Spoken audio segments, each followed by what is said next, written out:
네, 여성가족부 장관 후보자로 지명이 됐던 이 강선우 더불어민주당 의원이요. 약 1시간 전쯤에 자진 사퇴 의사를 밝혔습니다. 준비한 영상으로 먼저 만나보시겠습니다.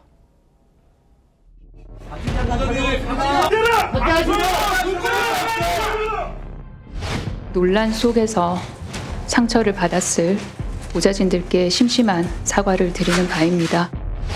후보자가 보좌진에게 분리수거를 시킨 쓰레기 증거 사진입니다. 남의 음식 먹은 거 처리해 보신 적 있습니까? 전날 밤에 먹던 것을 아침으로 차를 가면서 먹으려고 가지고 내려갔던 적도 있습니다.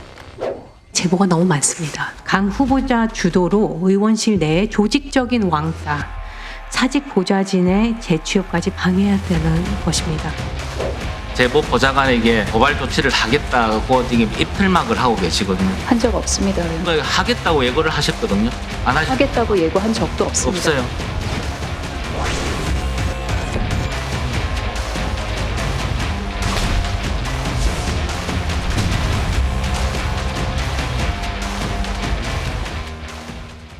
자, 1시간 전에 올라온 이 강선우 의원의 입장문 저희가 CG로 좀 마련을 했는데 한번 보시도록 하겠습니다. 여성가족부 장관 후보 사퇴한 저로 인해 마음 아프셨을 국민께 사죄의 말씀을 드린다. 저를 믿어주시고 기회를 주셨던 이재명 대통령님께도 한없이 죄송한 마음뿐이다 이렇게 됐고요. 좀 바꿔주실까요? 민주당에서도 제가 큰 부담이 지어드렸다. 모든 것을 쏟아부어 잘해보고 싶었다. 그러나 여기까지였던 것 같다. 성찰하며 살아가겠다. 죄송했다. 이런 글들을 남겼습니다. 일단 그 국민과 민주당 그리고 이재명 대통령을 향해서는 죄송하다는 메시지가 담겨 있는데 일단 이 부분에 대해서 우리 이현정 의원님 어떻게 보셨습니까? 그러니까 앵커도 지적하셨지만 이 사태의 발단이 됐던 보좌진들에 대한 사과 내용은 빠져있기 때문에 또 한 번 그렇게 진정성을 있을 수 있느냐라는 그런 또 이야기일 수 있습니다만 저는 이번 강선우 후보자 사태를 통해서 보면 결국 민심을 이기려 해서는 안 된다라는 큰 교훈을 준 것 같아요. 특히 이제 강선우 후보자가 처음부터 좀 더 솔직하게 이 청문회에 응했더라면 저는 이렇게 사태까지는 안 갔을 걸로 보였습니다. 그러니까 자신이 그동안 했던 부분에 대해서 인정을 하고 사죄를 구하는 형태로 했다 그러면 그렇게 언론이나 어떤 여러 가지 시각에서 강선우 후보자 사태까지는 안 갔을 것 같은데 문제는 인사청문회에서 본인이 사실상 거짓말을 했거든요. 그러므로 해서 그게 결국은 이제 사태까지 이어진 것이다. 결국 정직이 최선이라는 가장 참 우리가 중요한 그런 교훈을 또 실천하지 못했기 때문에 이런 결과가 빚어진 게 아닌가 하는 생각이 들고 또 하나는 요즘 세상의 갑질이라는 문제는요. 우리 2030뿐만 우리 사회에 굉장히 중요한 화두입니다. 자, 그런데 이것에 대해서 이제 이번에 건드렸지 않습니까? 그렇다면 민주당이나 이재명 대통령이 이 사안의 민감성, 즉 우리가 조국 전 장관 사태 때 공정이라는 가치가 다 훼손됐잖아요. 그렇습니다. 그러므로 해서 결국 정권이 교체된 상황까지 갔지 않습니까? 마찬가지로 이번에도 이 갑질이라는 문제에 대해서 옹호하는 이야기를 민주당에서 했지 않습니까? 저는 오히려 며칠 전에 이 강선우 후보자 이제 임명 이후에 민주당 원내 대표진들이 했던 그 발언이 오히려 더 저는 부추겼지 않나 싶어요.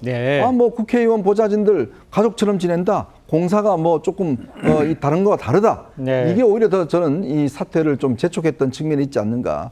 가장 중요한 그동안 민주당이 자랑해왔던 을지로위원회, 즉 을을 위한 정당이다라는 그 가치를 결국 강선우 후보자와 맞바꾸려 했지만 결국 이 민심의 저항에 부딪혀서 결국 어쩔 수 없이 사퇴를 한 것 같습니다. 알겠습니다. 결론적으로 이제 문진석 의원이라든가 이게 보호하려고 좀 방어하려고 하는 것 자체가 오히려 더 불을 키우는 상황이 됐다는 지적을 지금 해주신 것 같은데 김영주 의원께서 보시기에는 뭐 보좌관들도 같이 일해 보셨잖아요. 지금 상태에서 글쎄 이제 많은 사람들이 지적하는 거 아까 이현정 의원도 지적을 해주셨습니다만 보좌관에 대해서는 지금이 언급이 없어요. 이 부분은 어떻게 해석을 하면 좋을까요? 글쎄요. 그런 부분이 좀 아쉽죠. 아무래도 역대 민보협의 회장단들이 그렇게 언급을 할 정도라면 상당히 간단한 문제는 아니었다라는 생각이 드는데 사실은 뭐 국민이란 얘기도 썼고 대통령에 대한 부분도 썼고 당에 대한 얘기도 썼지만 조금 더 아까 방금 이제 이현정 의원 말씀하셨습니다만은 청문회 때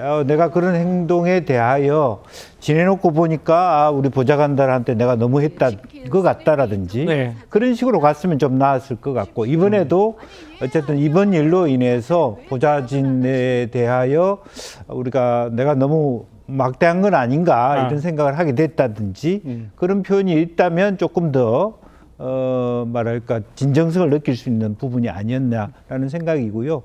또 하나는 방금 뭐 똑같이 언급이 있었습니다만은 우리 당의 원내 지도부들이 너무 지나치게 강 후보자를 감싸면서 보좌진하고 그런 관계다 그래도 된다 이런 식으로 얘기하는 것은 또 하나의 어떤 의미에서 2차 가해일 수도 있는 부분이거든요. 그래서 그런 것에 대해서도 다시 생각합니다. 옛날에 저희들이 초창기에 의원 보좌관들이 형아우 하면서 했던 시절이 있었죠.